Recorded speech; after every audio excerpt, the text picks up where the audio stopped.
Dave Vautin is with MTC. He is with the Long Range Planning Department of MTC, and they are the ones responsible for the Bay Area 2050 plan that many of you have been reading about, and particularly one of the recommendations, and he mentioned to me it's only one of, I think, 35 recommendations, but it's the one that the papers have sure picked up on, and that is the 60% requirement for work at home.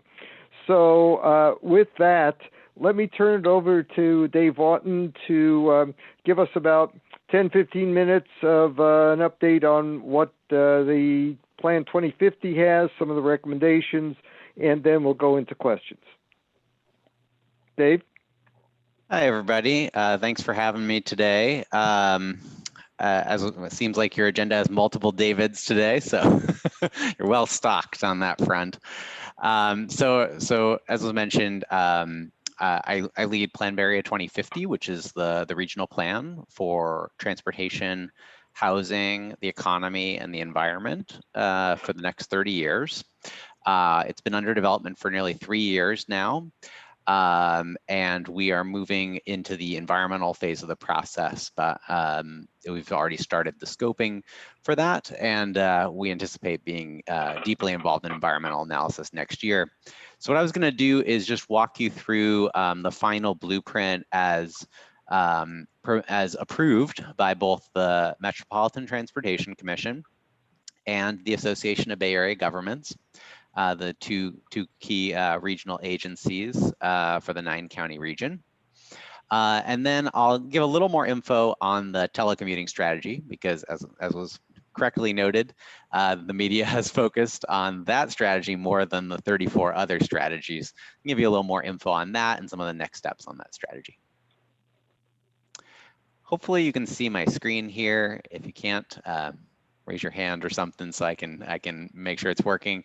But just to highlight what Plan Bay Area 2050 is about, it's about creating a region that's more affordable, connected, diverse, healthy, and vibrant for all residents. You know, looking across our plan, we have strategies for each of these 4 different elements of the plan. So this plan is, you know, somewhat similar to what might happen on a city level with a general plan, although it's more focused on these 4 topic areas. So we continue to build out the regional plan across a variety of topics.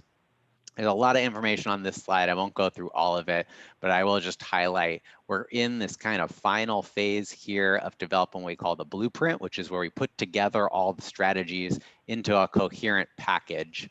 And that process is the analysis for the final blueprint was approved in September by MTC and ABAG to study those strategies, those 35 strategies I'll talk about today, and to understand the implications for the region. As I also mentioned, in 2021, we'll be doing a lot of work on implementation planning, going through an environmental impact report process. We anticipate adopting this plan next fall. Throughout the process, we've had some significant rounds of public engagement. Just in the last year, we got thousands of comments from the public in late 2019. This summer, we had to do our engagement virtually, but we got thousands more comments that helped inform the recommendations. And in part, this telecommuting strategy we'll talk about really came from the public. It actually didn't really come from us as planners as much as the public insisting on more emphasis on telecommuting in our long-range plan. A few highlights here, just looking into the future, we do anticipate our region to struggle in the next few years and to have a difficult decade here in the 2020s. But we believe the fundamentals of the region are still strong, and that as we go to 2050, that we can anticipate continued growth in the 2030s and 2040s, both in terms of employment, but also in terms of population. We need to accommodate 2.7 million new residents over the time period. And one of the key things about this plan is it has a huge emphasis on housing. In fact, we want to build 1 new housing unit for every 1 new job going forward to address that legacy of underproduction and the legacy of producing housing at the right income levels. You'll also see this map here that shows where we're trying to focus growth in Plan Bay Area 2050. Kind of a whole slew of different acronyms, but importantly, The zones you see on the map there are all key locations for housing. Either they're locally nominated places called priority development areas, they're places with great transit service, or maybe they're places with more basic transit service, but they have great schools, great access to jobs, great parks, and the like. And those are called high resource areas. So this map, which there's a higher resolution version available on planbayarea.org, shows you where we're trying to focus growth. As I mentioned, the final blueprint for Plan Bay Area 2050 has 35 strategies. They cluster under 11 themes that we'll talk about today. We studied a smaller version of this called the draft blueprint throughout the spring and summer, which had 25 strategies. It achieved many of the goals of the plan, but it fell short on some key goals, including our climate emissions reduction goal. And that's why the strategies, as we put forward in the final blueprint, really try to tackle that challenge and 4 other significant challenges in the draft blueprint. So let's talk a little bit about what's in this plan, this long-range plan for the region's future. In terms of promoting affordability, the final blueprint is working to reduce the region's extreme cost of living by enabling over 1 million new homes near public transit across the Bay Area. We're trying to produce and preserve much needed affordable housing through public, nonprofit, and private sector action with sufficient funding to ensure that all low-income residents have a place to live. And lastly, we've incorporated strategies to provide robust discounts on tolls and transit fares for low-income residents to address the burden of transportation unaffordability in the region. With regards to our connectivity goal, the Plan Bay Area 2050 final blueprint is working to create a world-class public transportation system. Over $400 billion of investment in our public transit system, which emphasizes both maintenance and ridership growth as critical twin goals. In addition, the final blueprint is working to standardize transit fares across the region and enable more seamless mobility through schedule coordination at key locations in the region to improve connections between operators, and to tackle traffic congestion, working to permanently reduce it by using the proven approach of roadway pricing on key corridors, key highway corridors throughout the region, which not only generates much needed funding to pay for those rail and bus expansions in the Bay Area, but also to maintain our existing infrastructure. Obviously, we all cherish our region's diversity, and so there are strategies to preserve and enhance that diversity going forward. It all starts with protecting renters from being displaced to the region's periphery and beyond with renter protections, more affordable housing, and investments in transportation that the communities are asking for, not what the planners have decided. Second, we're working to tackle racial inequities in the region by enabling more housing in historically exclusionary places. For example, Marin County. And lastly, we're working to reduce income inequality through a statewide universal basic income and mortgage, rental, and small business assistance programs. To tackle the region's environmental needs and also to improve the health of residents, the final blueprint works to move towards the goal of eliminating traffic deaths by investing in over 10,000 miles of protected bicycle infrastructure and reducing speed limits on local streets, arterials, and freeways.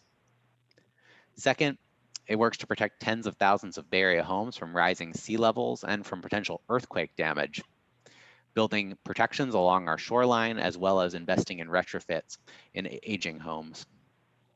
And lastly, to tackle climate change, we're working to not only advance many of the strategies you heard about earlier, but also to support and accelerate the state's efforts to electrify our vehicle fleet, to electrify buildings that might be using older and less efficient energy production means, and to reduce auto trips. And this is where the telecommuting strategy comes into play to augment the investments in transit and in other modes. Lastly, to sustain and grow the region's economy, we're working to tackle some of the jobs housing imbalance challenges in the region by encouraging more job growth in traditionally housing-rich areas with direct financial incentives and streamlining. We're also working to preserve critical industrial lands and catalyze job growth in these locations and support job training programs. And lastly, in order to support telecommuting, and other sorts of virtual gatherings throughout the region. Going forward, we need to ensure that all communities have access to high-speed internet so they can all participate in the digital economy. So those are really the highlights of the 35 strategies. You can see more on our website on this front. But I just wanted to underscore that for all of our strategies, we're trying to make sure we keep equity as a front and center goal. So this means advancing those means-based discounts, investing in communities that have been historically underinvested, focusing on high resource areas as a key location for growth, prioritizing those retrofits and sea level rise protections first in lower income communities, and making sure we're tackling income inequality at its root, as well as through additional social programs. In total, the plan sums up to a roughly $1.4 trillion over a 30-year horizon. As you can see here at these bubbles, they represent the scale of investment in transportation, housing, the economy, and the environment. For each, you'll note that there are existing revenues, but also needs for future new revenues, which could come from a variety of different sources, depending on the scope of the investments, as well as the appropriate level of government. But you can see that the needs, especially for housing, are significant and underfunded, and that will be essential to tackle in the years ahead to implement Plan Bay Area 2050. So let's talk a little bit about the telecommute strategy, some of the context and next steps. So I talked about this already, the fact that we've studied a set of 25 strategies earlier on where we did not include any strategies on telecommuting. Really just had the baseline background growth in telecommuting, which we do expect that roughly 14% of workers by 2050 will telecommute on a typical day. That's equivalent to about 30% of all office workers. So that's a key statistic to keep in mind. Unfortunately, with the strategies in the draft blueprint, we fell short of a state-mandated climate target. And so we asked the public to help us devise additional strategies to close that gap. And that's where we get to the 35 strategy proposal that was approved by our boards in September. Since I don't have a ton of time, I won't spend a lot of time digging into all these arrows here. The point is the draft blueprint, which had no highway investments, it invested in all that transit that I talked about, as well as the tolling of our region's freeways, 55-mile-per-hour speed limits to reduce fuel consumption, and additional land use strategies only got us to 9 points out of the 19-point target. So we had a lot of ground to make up. And that's where the telecommuting strategy, along with electrification of vehicles and other key investments, were being designed to really get us across the finish line to that 19% goal set by the state. So a few things to keep in mind here. The telecommuting strategy assumes that major office-based employers would need to reach a 60% telecommute goal by 2035. So we're talking only about offices, manufacturing, retail, hospitals, et cetera, none of those, it wouldn't apply to any of those employers. And it will also, to reduce the burden on small businesses, it would exempt out any business with fewer than 25 employees. So if a strategy of that type was applied, we expect that that would have the effect of increasing the mode share, which is the share of people commuting by telecommuting, to no more than 25% in the year 2050. So to just give you a sense, we're talking about shifting about 10 to 15% of the workforce with the strategy. All of the strategies in our plan, this one, as well as all the others I spoke about, they're policy recommendations in a planning context. So new authority would need to be granted, and moving from planning to action would require years of negotiation, refinements, and consensus. Ultimately, at the end of the day, this strategy must work in tandem with the internet access strategy I briefly spoke about. And we know that there are risks associated with the strategy. For example, the risk of additional suburban development in the region. But we also know that our strategies work to mitigate some of these challenges, for example, by strengthening urban growth boundaries so we're not seeing more sprawl at the periphery of the region. So the point of the strategy here, if you look at on the left, you'll see the baseline telecommuting, as well as all the other modes. You'll note that 3 out of 4 commuters in the year 2015 drives to work. So that is a huge share of our region's workforce. with many of the strategies we put in place in the draft blueprint, which were just simply not enough to get to the climate goals set by the state, we were able to reduce that by almost 20% and shift those folks to transit, walking, and telecommuting. And that's with no policy intervention on telecommuting. So the goal here with the final blueprint was really to add this wedge shown here with the hashed white lines and grow that telecommute share further while holding harmless our other green modes like walking, biking, and transit to reduce the auto mode share below 50% for the Bay Area by 2050. So this strategy did go through a polling process to understand a statistically valid poll of Bay Area residents. In every county, between 70 and 80% of Bay Area residents supported the strategy to require employers to limit in-person office work.